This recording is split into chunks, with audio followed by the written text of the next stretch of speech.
Bonsoir à tous et merci de nous rejoindre dans l'info continue ce vendredi 3 octobre 2025. L'actualité nationale avec la cérémonie d'investiture du duo de la mouvance à la présidentielle d'avril 2026. C'est Parakou dans le département du Borgou qui accueille l'événement. Demain samedi 4 octobre, la ville cité des Kobourou a déjà fait ses toilettes avec le dispositif nécessaire en vue d'une cérémonie réussie qui restera dans l'histoire. Canal 3 Bénin se propose de vous faire vivre en direct l'intégralité et les temps forts de cette investiture. Merci de prendre le rendez-vous sur nos antennes demain samedi autour de 9h30. Vous comprenez donc que ce programme spécial va influencer la tenue de votre émission préférée, Le Miroir de la Société. On s'en excuse et donc on va se rattraper le week-end prochain avec le même plaisir comme d'habitude. Mais en attendant, on élabore pour ne pas dire qu'on spécule sur ce qui pourrait constituer les grands axes du discours du porte-flambeau de la mouvance Romuald Wadani. En plateau ce soir, Armand Videgla. Armand Videgla, bonsoir. Bonsoir, bonsoir à tous. Allez, vous êtes en face de Prudence Adjigbe. Prudence Adjigbe, bonsoir. Bonsoir, monsieur Wahab. Allez, vous êtes militant politique, mais vous êtes à la base juriste de formation et, dois-je dire, interprète indépendant pour les langues romanes. Merci pour votre disponibilité. Armand Videgla, notez-vous comme moi cette effervescence qui précède la cérémonie de demain à Parakou en ce qui concerne l'investiture du duo de la mouvance. Bon, pour les échos que j'ai depuis quelques jours, je crois que ça bouge de ce côté-là. Et voilà, nous ne sommes pas là, donc et c'est les échos que nous aurons. Et je crois que du côté de l'organisation, les gens mettent les petits plats dans l'écran, ils envoient des vidéos, des préparatifs et tout. Je crois que ça augure quand même d'une très bonne cérémonie, grandiose d'investiture. C'est vrai qu'au niveau des partis, je crois que c'est l'un des blocs, je crois que c'est l'UPR qui a sorti un communiqué, je crois un communiqué pour restreindre un peu le nombre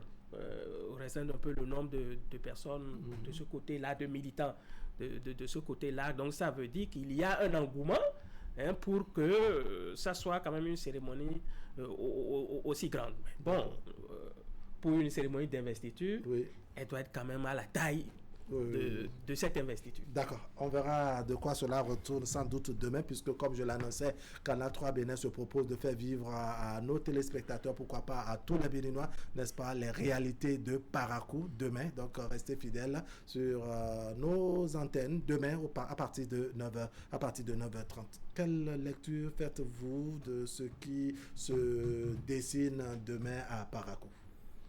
Merci beaucoup, monsieur Wahab. Déjà, nous ne pouvons pas tout de suite dire ce qui se passera à Parakou demain. D'accord. Nous ne sommes pas un prestidigitateur, pas du tout. Mais déjà, avec les échos que nous avons, il faut se poser la question, pourquoi Parakou? D'accord. Parakou, déjà, c'est un carrefour politique. Et c'est un choix d'ancrage national. Et c'est pour la première fois dans l'histoire, si je ne me trompe pas, qu'un duo, l'investiture d'un duo a lieu à Parakou. Et déjà, quand on suit l'actualité de part et d'autre, on peut déjà avoir une idée de l'effervescence qu'il y aura demain. Et je suis quand même, tout comme vous, sur le qui-vif de découvrir ce qui se passe. Ce qui va se passer demain. Alors restez fidèles au programme de Canal 3 Bénin. Vous allez voir comment les choses vont se passer. Allez, la même question. Pourquoi Parakou alors, selon vous? Ah oui, c'est important. C'est important. Nous sommes sur la scène politique et nous sommes en face d'un événement politique. Et donc, on ne peut pas dire que ce n'est pas un coup politique. Soyons quand même clair. Parakou n'est pas choisi au hasard. Non, Parakou n'est pas choisi au hasard. Mon vis-à-vis parlait tout à l'heure de Parakou. Moi, je vais parler aussi de Parakou comme une ville cosmopolite. D'accord. Une ville cosmopolite. Mais Parakou est quand même un gros coup, comme je vais le dire. Pourquoi? Parce que aux dernières élections législatives, il y a quand même eu un véritable engouement pour le parti Les Démocrates à Parakou. D'accord. Et à Parakou, je crois qu'il y a quelques mois, je ne sais plus, il y a eu changement à la tête du parti Les Démocrates et ça s'est tenu à Parakou. Et je me garde de dire un certain nombre de choses, des échos que j'ai eus par rapport à ça. Le président Yahi a pris la tête du parti à Parakou. D'accord. Et donc, Parakou, quand même, est quand même un lieu, un coup politique. C'est ça. Et bon, on peut dire qu'au niveau de l'unité nationale aussi, Parakou n'est pas mal pour une investiture de Romuald Wadani.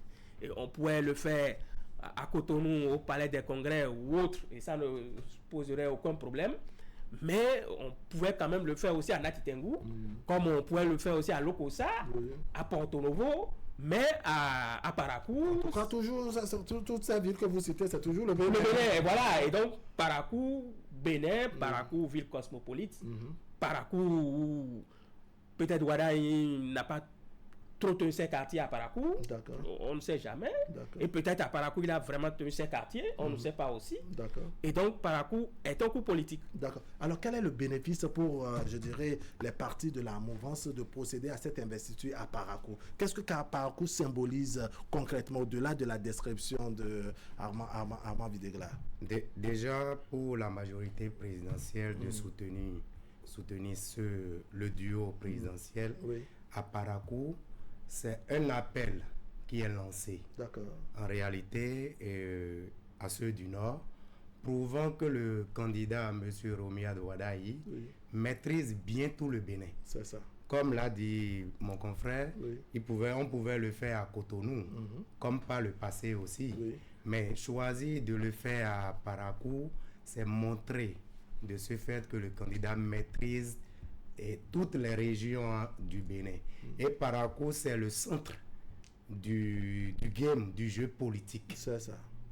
C'est l'unité nationale qui est prônée à Quelles sont les tractations que vous voyez qui ont été aussi fortes dans notre histoire et que Parakou soit aussi ciblé pour cette investiture?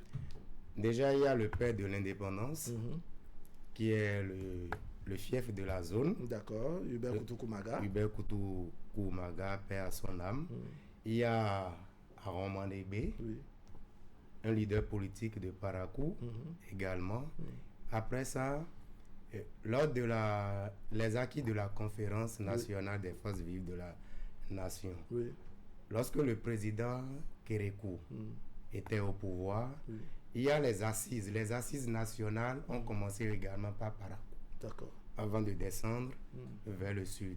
Et récemment, même en 2019, si vous suivez bien, lorsque le président Patrice Talon faisait la tournée gouvernementale, il a commencé par Parakou. C'est ça. Et même de façon en griffe spirituelle, même dans la Bible, tout vient du nord pour descendre dans le sud. Ça a une signification plus ou moins spirituelle. D'accord, je comprends un peu ce que... Mais il y a beaucoup qui se demandent, est-ce que Romuald Wadani va finalement parler à Parakou? Parce qu'on sait que depuis que le parti l'a désigné, ça remonte déjà à fin août 2025, donc légèrement un peu plus d'un mois. Un peu plus d'un mois, il y a eu ces consultations avec les grands partis qui soutiennent la mouvance présidentielle. À aucune des destinations, on ne l'a entendu officiellement parler. C'est vrai que sur les images, on sent, n'est-ce pas, qu'il chuchote quelques mots avec les responsables des partis, mais il n'y a pas eu des propos officiellement, je dirais, partagés sur les médias à ces échanges-là. On se demande donc, est-ce que Romuald Wadani va parler à cette investiture? Là, je ne sais pas. Je ne saurais le dire. D'accord. Il y a tout un mystère autour. Il y a quelque chose qui circule. Est-ce que c'est ça? Est-ce que ce n'est pas ça? D'accord.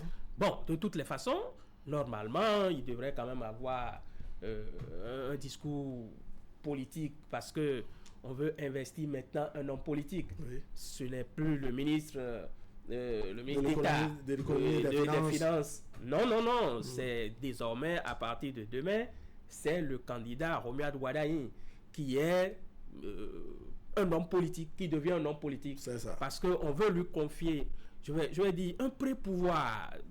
Je fabrique le mot comme ça. Un pré-pouvoir. À partir de cette investiture. À partir de cette investiture. Parce qu'on veut lui donner un pouvoir pour qu'il puisse commencer déjà par exercer quelque chose, parce que lui, il fédère tout le monde autour. Voilà. Et donc, il aura le pouvoir maintenant de constituer ses équipes, de faire tout ce que vous voulez pour conquérir le pouvoir. Et donc, c'est un homme politique que nous devons avoir prochainement. Nous devons savoir comment est-ce que cet homme politique réagit. Oui, ça, on devait le savoir. Normalement, ce n'est plus Romuald Wadaye d'avant qu'on connaissait. Mais normalement, ça doit être Romuald Wadaye, un homme politique qui sait peut-être calmer les jeux, qui sait peut-être donner des coups là où il faut, qui sait peut-être recevoir des coups là où il faut, où nous sommes actuellement en pré-campagne électorale. Et c'est Romuald Wadaye, l'homme, on va dire, je dis l'homme, je ne vais pas dire des annonces, mais nous sommes en pré-campagne. Et alors, il y a nécessité d'entendre, je dirais, Romuald Wadaye. C'est vrai, comme je l'ai dit tout à l'heure, on ne l'a pas encore entendu depuis qu'il a été désigné candidat de la mouvance. Vous pensez qu'on a soif vraiment de l'écouter demain à son investiture? Demain, je pense bien. À l'investiture, il serait mieux, tout comme vous, nous souhaiterions bien l'entendre. D'accord. Vous souhaitez l'entendre sur quoi? Sur son projet politique. D'accord.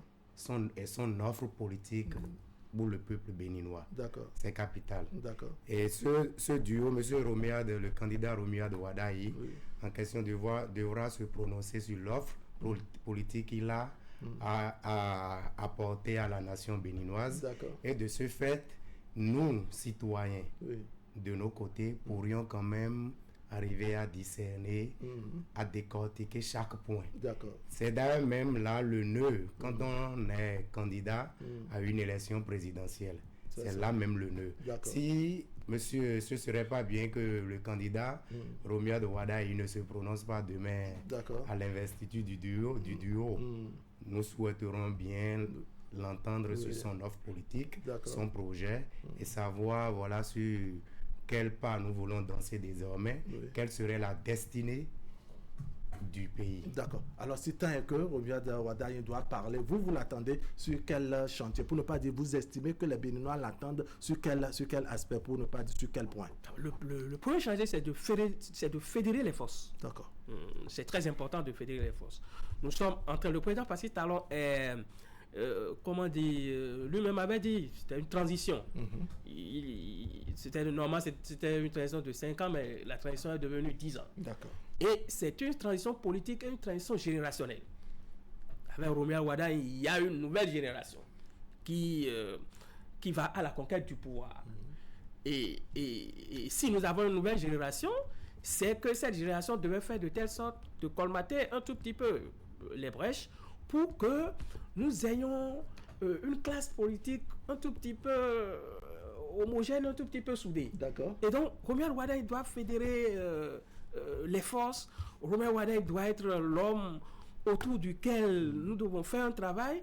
Pourquoi? Parce que notre pays a besoin de tous ses fils. C'est ça. Notre pays a besoin de tous ses fils.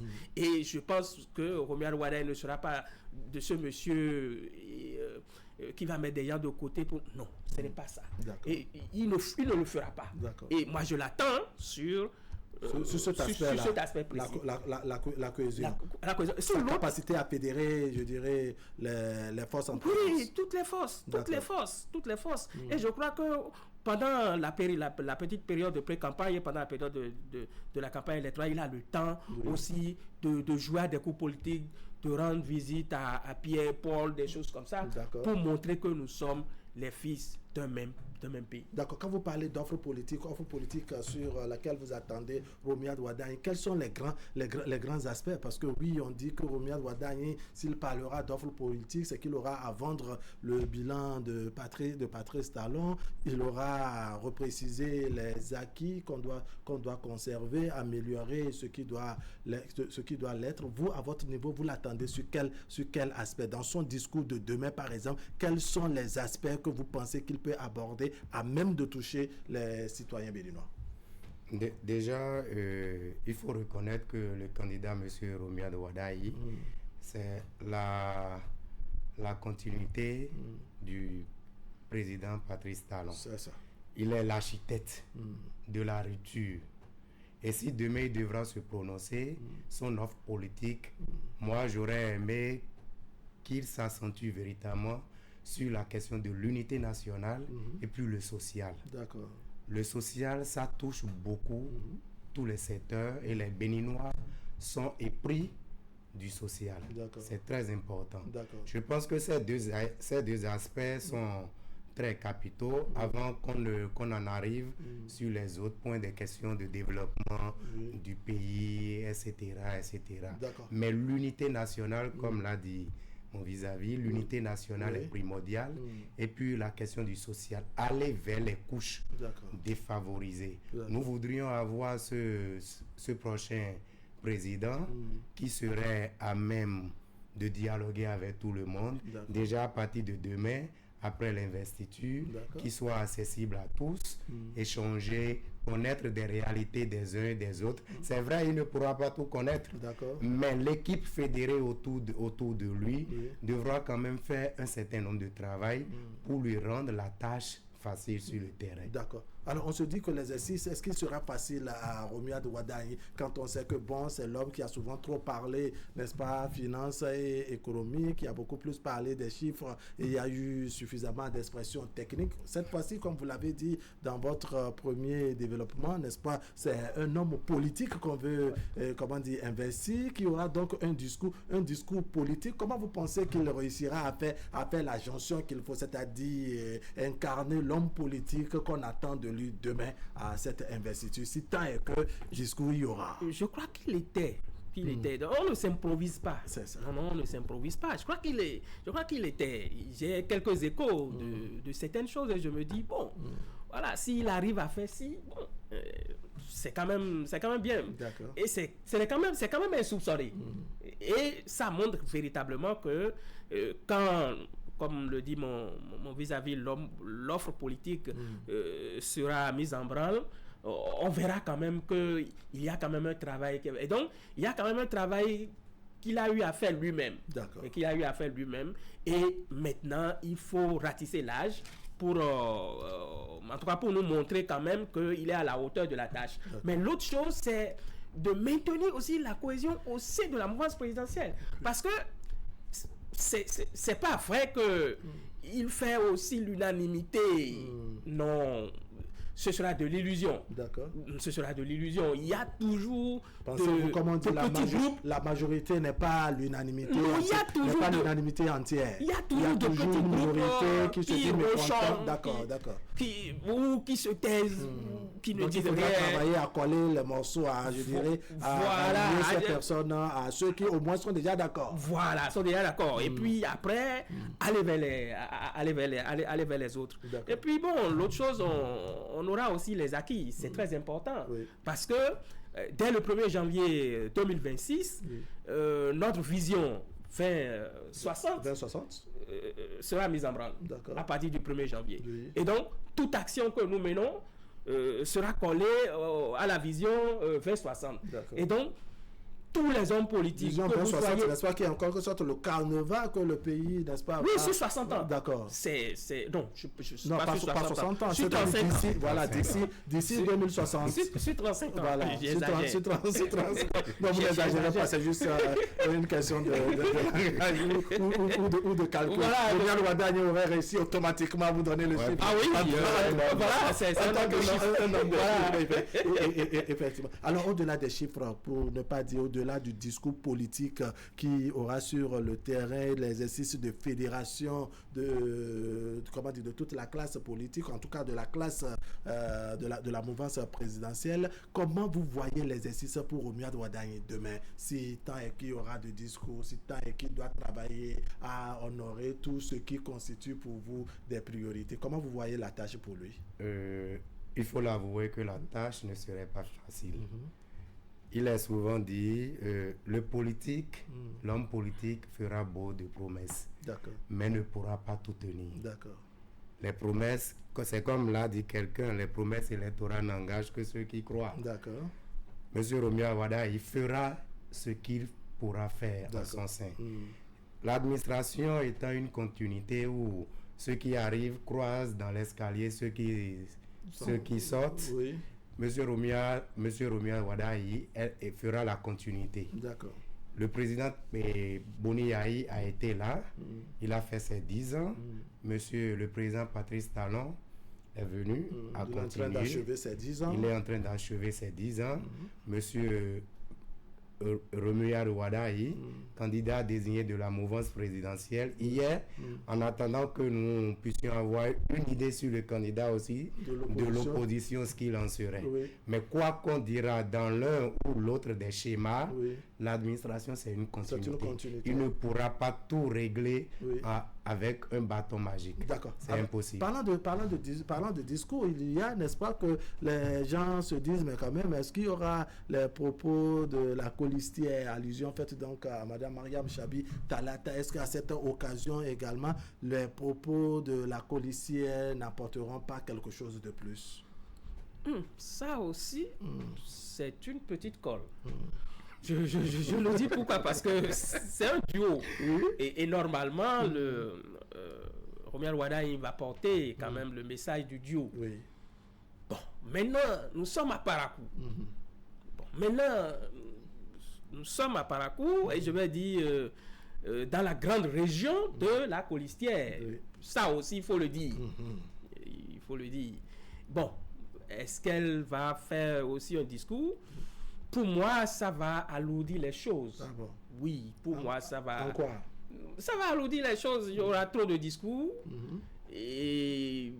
À combien de discours vous vous attendez, par exemple, pour dire qu'il y en aura beaucoup? Parce que le discours auquel on s'attend le plus, c'est celui du candidat. Peu importe ceux qui viendront comme membres du comité d'organisation, président de parti, chef religieux et autres. On se dit que ce qu'on attend concrètement, c'est celui du candidat désigné. Oui, vous savez, des fois, en politique, c'est pas ce que nous voyons là. C'est pas ça qui est le problème. C'est ça.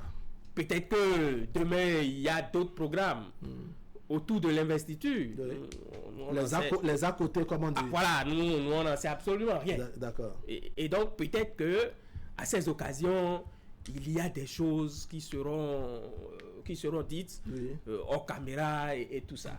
Et voilà. Et donc, pour moi, ça va alourdir si elle Trouvez-vous je dirais, le discours de Mme Mariam Chabi Talata, colistière donc de Romia Wadayi, n'est-ce pas, trouvez-vous son discours nécessaire demain à cette investiture? Demain à l'investiture, c'est vrai. Elle est dans sa zone. Oui. Sa zone. Elle est colistière, c'est un ticket pour les deux. C'est un ticket pour les deux. Pour les deux. Oui. Si Romia Wadayi est élu, c'est que Mariam Chabi Talata est élu. Talata est élu, c'est que Romia Wadayi est élu. D'accord. Alors, on part de ce principe. Ce serait bien qu'elle se prononce. D'accord.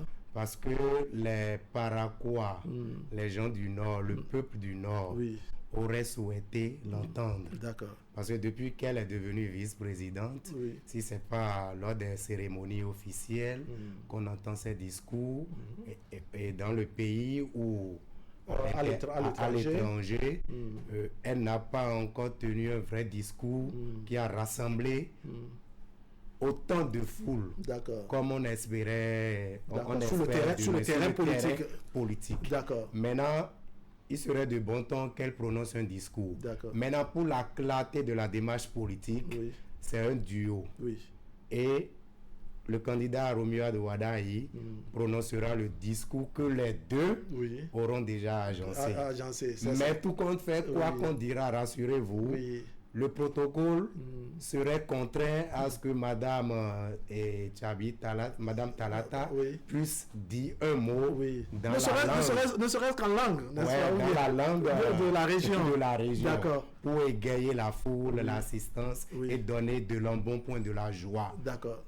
Au Paraguay. Alors pour un Bénin qui a fait de grands efforts, n'est-ce pas, pour hisser les femmes après tant de taquineries, en tout cas que les femmes auraient subi, n'est-ce pas, pour parler des questions d'égalité et autres. Bref, on a travaillé à rehausser l'image de la femme, à bien les positionner davantage. Est-ce que vous ne pensez pas que la prise de parole de Mariam Chabi Talata à cette occasion serait davantage nécessaire pour qu'on ne voit pas un phallocrate qui vient faire ombrage pour autant à sa colistière? Ce que vous dites n'est pas faux.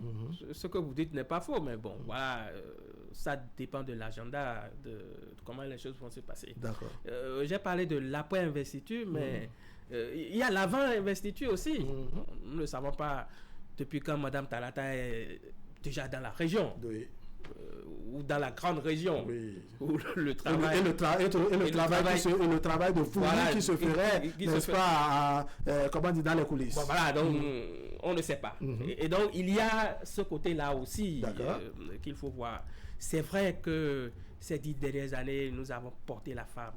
Et ça, il faut remercier vraiment le président Talon qui a vraiment travaillé pour ça.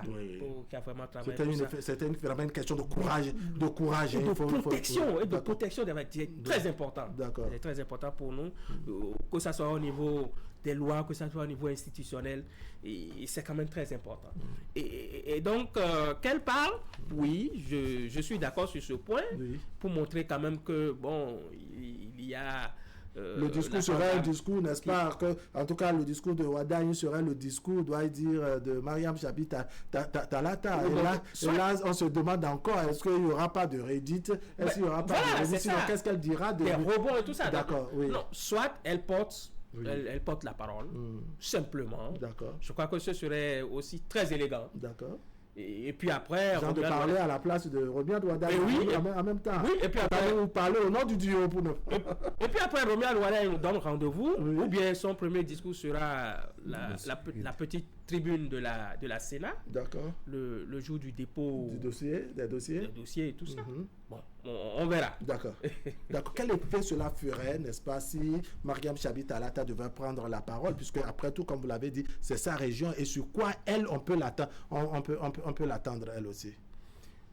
L'effet que cela pourrait faire si Mme Chabi Talata prenait la parole demain à l'investiture, vous et moi, nous n'imaginons pas encore. Le peuple, l'harmonie que le peuple du Nord regorge, ce n'est pas la même harmonie au Sud ici. Vous imaginez Mme Chabi Talata dans un discours comme ça, de loin vous direz que d'office les élections sont gagnées, le duo a déjà remporté.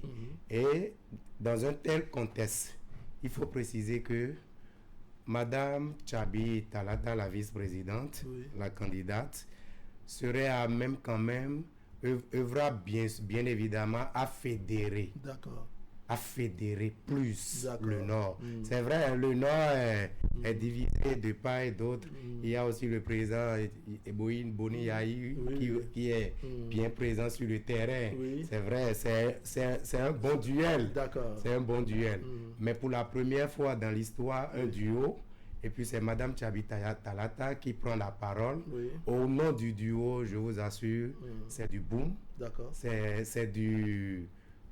ce n'est pas du prêt-à-porter, mais c'est du taille sur mesure. D'accord. Voyez-vous, je dirais l'investiture de demain comme déjà une forme de lancement des hostilités, parce que comme vous le soulignez, au moment où on était sur, je dirais, l'aspect pourquoi Parakou, c'est une zone, qui Mariam Chabi Talata peut se réclamer, dont elle peut se réclamer. Il y a Boni Yahi également dont vous parlez, qui est du parti opposé et autres. Comment vous voyez les choses? Pensez-vous que demain, comme je le dis, serait une forme de lancement des hostilités en même temps?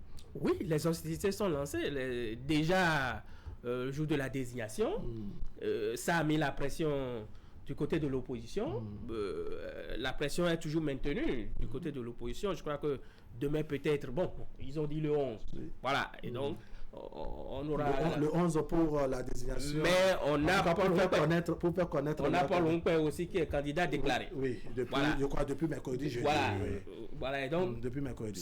Les hostilités sont déjà lancées depuis lors. D'accord. Et demain, on va s'attendre à des pics en même temps. Je ne veux pas dire des invectives. Le mot n'est pas aussi juste. Non, pour une cérémonie d'investiture, à des pics automatiquement, puisque le terrain, le jeu politique commence là en même temps. Non, pour une cérémonie d'investiture, À Parakou, je ne le souhaite pas. D'accord. Non, je ne le souhaite pas. D'accord. Les pics ne seront pas bienvenus selon votre façon de voir les choses. Ce n'est pas souhaitable. Dans la communication politique, est-ce que vous pensez que sur ce terrain ou bien sûr, je dirais, à cette cérémonie, les invertibles, les petits pics et autres en direction du camp opposé seraient bienvenus? Parce qu'il faut après tout marquer sa présence. Je ne pense pas personnellement qu'il y aurait des pics ni des invectives.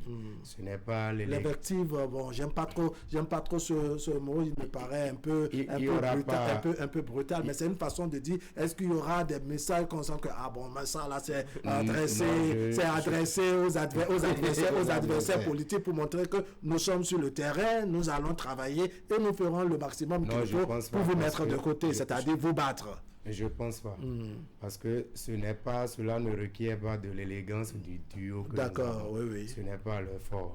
Ils ont un message propre à lancer, mais pas des pics. Pas des pics. Ils sont plus dans l'unité nationale, comment faire pour construire ce pays, comment développer le Bénin. Je pense que c'est plus à ça qu'il faut s'attarder. D'accord. Merci beaucoup à Djigbe pour votre disponibilité. Mesdames, Messieurs, ce serait tout pour aujourd'hui. Merci de nous avoir suivis. On vous invite à nous rester fidèles demain à partir de 9h30. On prend l'antenne pour vous faire vivre l'intégralité et pourquoi pas les temps forts de cette cérémonie d'investiture qui aura lieu donc demain à Parakou, n'est-ce pas? Ce serait donc en direct. Restez nous fidèles et vous comprenez que votre émission Le Miroir de la Société ne pourra malheureusement pas tenir. On vous présente toutes nos excuses. On va se rattraper gentiment, n'est-ce pas, et amicalement le samedi prochain et pourquoi pas partager avec vous les réalités de notre vivre ensemble. Allez, portez-vous bien.